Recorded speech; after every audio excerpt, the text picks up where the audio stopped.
Dr. Anthony Fauci says there's no chance COVID-19 will be defeated. This comes after America's favorite doc had this to say about lockdowns. But lockdown has its consequences. You use lockdowns to get people vaccinated so that when you open up, you won't have a surge of infections because you're dealing with an immunologically naive population to the virus because they've not really been exposed because of the lockdown. The problem is that the vaccines that they've been using are not nearly as effective as the vaccines that are used in the United States, the UK, EU, and other. So I'm assuming he's talking about other countries, maybe China, when he's saying that their vaccine isn't as effective as the vaccine that we have. I don't know where he's getting that, though. We know that the vaccines here are not stopping the spread. Plenty of people who've had the vaccines have also gotten COVID. So I don't know where he's getting this idea that, no, ours are more effective than theirs.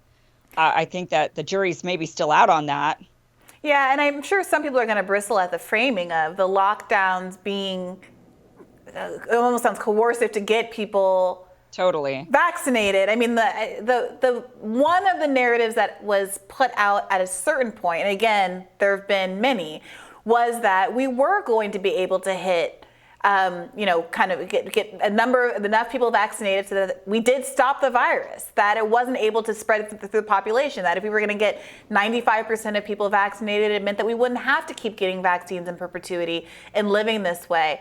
And that now seems to be somewhat of a shift, saying that, of course, we're going to be living with this forever. And there's conversations about different kinds of vaccines being promulgated that could be taken in various ways and make it a lot easier for the pharmaceutical companies to distribute, which, of course, makes a lot of folks who are concerned about the profiteering that can very easily happen in this sector and arguably has already been happening in the sector with respect to the COVID vaccines, could be influencing public policy. Oh, yeah. They love to make money. There's no doubt about that. And now that we got to have endless boosters for what end, so that's, of course, they're just making more and more and more money, especially since these vaccines are not sterilizing. They're not sterilizing of COVID. They only last in your system to suppress your ability to get infected for a very short period of time. And they found the more doses they give and the more variants there are, even that time frame shortens even more. I think the fourth dose, they're showing that it only gives you some protection against infection for a couple of weeks. That's it, maybe even shorter than that. So unless you're going to vaccinate yourself right when you're about to get infected, and how could you even know that when you're going to get infected? If everybody knew when, then they'd be able to hide away, I suppose. And that's, and speaking of hiding away, him saying, well, we use lockdowns in order to get people vaccinated because the people didn't have any exposure to the virus because they were locked down. It's like, okay, well, there's some circular logic going on there. Maybe some people, we know that there were large groups of people that were not very vulnerable to COVID. Young people were not very vulnerable to COVID. They would catch it. Most of them wouldn't feel it if they were in their 20s. Maybe they would sniffle a bit, and that was it. Had maybe they gotten some exposure to it, then there wouldn't be that vulnerability, but we locked everybody down. Well, here's the thing. I think the important fact that is still relevant is that there were people, including young people and otherwise healthy people, who used to get COVID and actually die for it. And we had much higher hospitalization rates and much higher death rates from COVID before the initial vaccines. And I think what is going to be material to discover is how much that initial boost continues to give you that protective effect of, okay, you might still catch COVID and get sick, but you're not going to have the worst effects that we had early in the pre-vaccine days.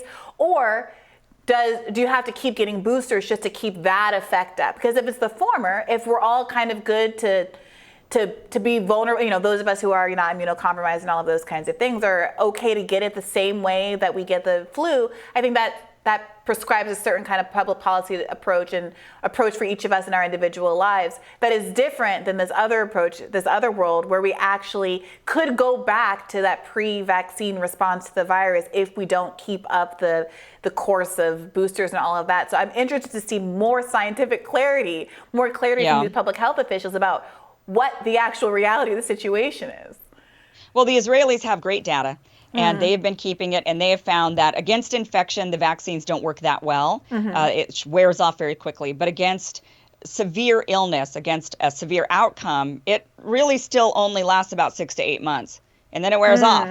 And that's what the data shows, and that's why they keep prescribing boosters for everybody, is because of that data. That's why they were able to get the FDA to approve those booster doses, was based on that data. So, and then they found now subsequently that each booster seems to have a waning effect that's faster than the previous dose.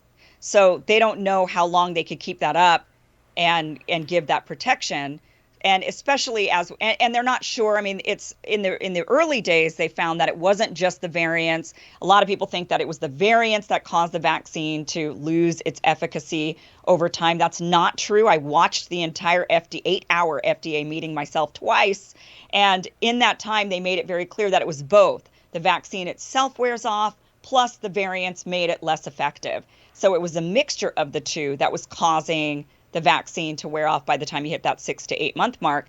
And that's just amplified with each variant, especially since we're still using a vaccine based on the original variant, on the original strain of the virus, which, that was kind of one of the promises of the mRNA, is that, we can quickly modify it for whatever virus we've got going on out there. And they haven't been able to do that. But I think what's also interesting is Fauci saying that there's just no chance COVID is going to go away.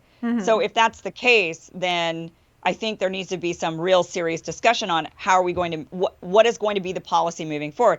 I've always been of the firm belief from the very beginning, everybody needs to make their own personal decisions based on their own personal assessment of their health, that it needs to be an individual choice. If you want to wear a mask, if you want to vaccinate, if you want to shelter in place and hide away, that should be your choice, with the help from the government allowing some provisions to allow for that. So a person doesn't have to necessarily go back to work if they're feeling in person with crowds, if they're feeling really vulnerable, that there's maybe some ways to help protect the people that really can show that they really need some extra protection, just like we do for many other groups that have disabilities or need some sort of special accommodations. But, because I just don't think it's sustainable any other way going forward. What do you think? What do we know about how the science is evolving about with respect to making new vaccines that are more responsive and don't wane as quickly and are more responsive to the different kinds of variants out there? Because it was kind of this medically kind of reassuring, kind of exciting thing that they came up with the vaccines as quickly as they did, and we were all celebrating the commitment of the scientists that were able to do that. And have we had it continue progress since then, or are we still kind of resting on the laurels of the innovations of last year and the year before? Yeah, it's a good question. That's what, I'm asking the same question. Why are we not modifying? Why are we not coming out with something better? I mean, generation one of anything is never the best, right? I mean, what did we have before Google, for example? Netscape and, so you have to wait for the modifications, the improvements.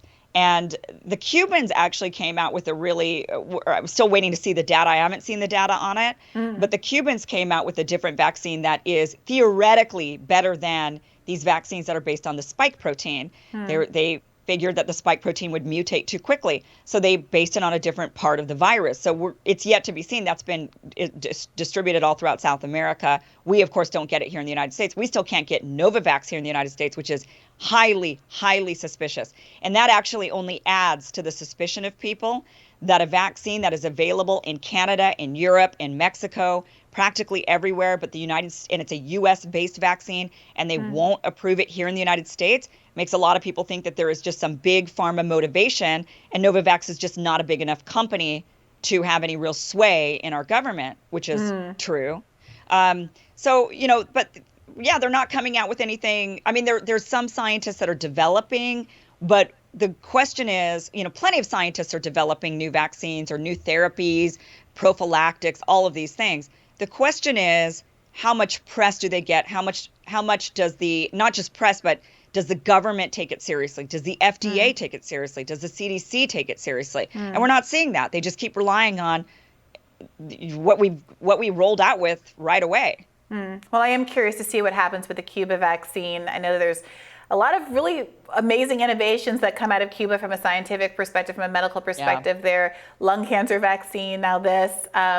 We'll see what else socialized medicine can do. Seriously. But tomorrow on Rising, you should come back because you can catch Ryan Grimm and Emily Jashinsky for the first ever Rising Friday show. That's right. So you could catch that tomorrow. You'll get a fresh show on Friday, live and in person with Ryan and Emily. So that'll be really great. Be sure to like, share, and subscribe so you don't miss any of our content, as well as those Rising Fridays. Be sure that you get that. So hit that like, share, and subscribe button. And if you want to listen to us while you're on the go, we are now available anywhere you listen to podcasts. So subscribe and share. Thank you guys so much for watching. And we will be back. Well, you'll see Rising tomorrow, right? So, that's right. Rising Friday. Times. Yes. All right, guys. Bye-bye. Bye-bye. Get some rest, Kim.